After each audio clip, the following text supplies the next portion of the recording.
இப்ப என்ன உங்களுக்கு கபிலனை நம்ம புனிதாக்க கட்டி கொடுக்கணும், அவ்வளவுதானே?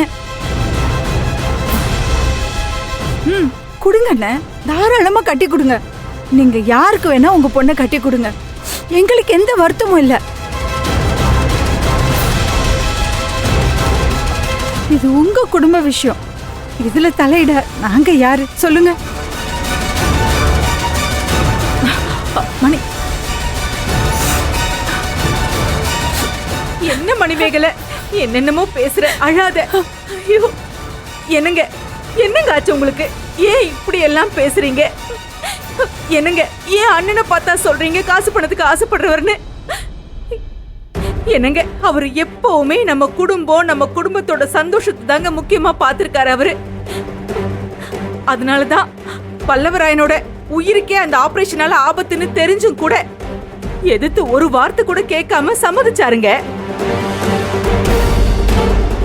என்னங்க சொத்து சொத்துன்னு, பெரிய சொத்து. சொத்தெல்லாம் என் பொண்ணு புனிதா பேர்ல தான் இருக்குன்னு என் அண்ணனுக்கு தெரியாதா என்ன? அவருக்கு எல்லாம் தெரியுங்க. அப்புறம் எப்படிங்க அவரு நம்ம சொத்துக்கு ஆசைப்படுறாருன்னு நீங்க சொல்றீங்க? போங்க, எனக்கு ஒண்ணு புரியுது. நீங்க அடுத்தவங்க பேச்செல்லாம் கேட்டுக்கிட்டு நம்ம குடும்பத்து மேல கல் எறியறீங்க. ஏங்க அது நமக்கு தாங்க எப்படி பார்த்தாலும் அசிங்கம். என்னங்க நீங்க பாருங்க, நீங்க எப்படி பார்த்தாலும் வல்லவராயன் தாங்க நம்ம புனிதாக்கு சரியா இருப்பான். அவங்க ரெண்டு பேரையும் சேர்த்து வச்சாதான் சரியா இருக்கும். இதுல எந்த மாற்றமும் கிடையாது.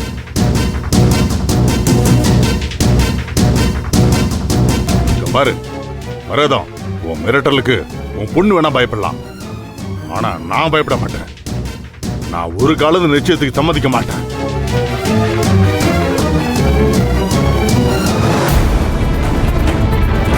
என்ன சொல்றீங்க இப்போ? மிரட்டுறேன்னு சொல்றீங்களா? என்னங்க நீங்க? சொல்லுங்க, மிரட்டல்னு சொல்லுங்க.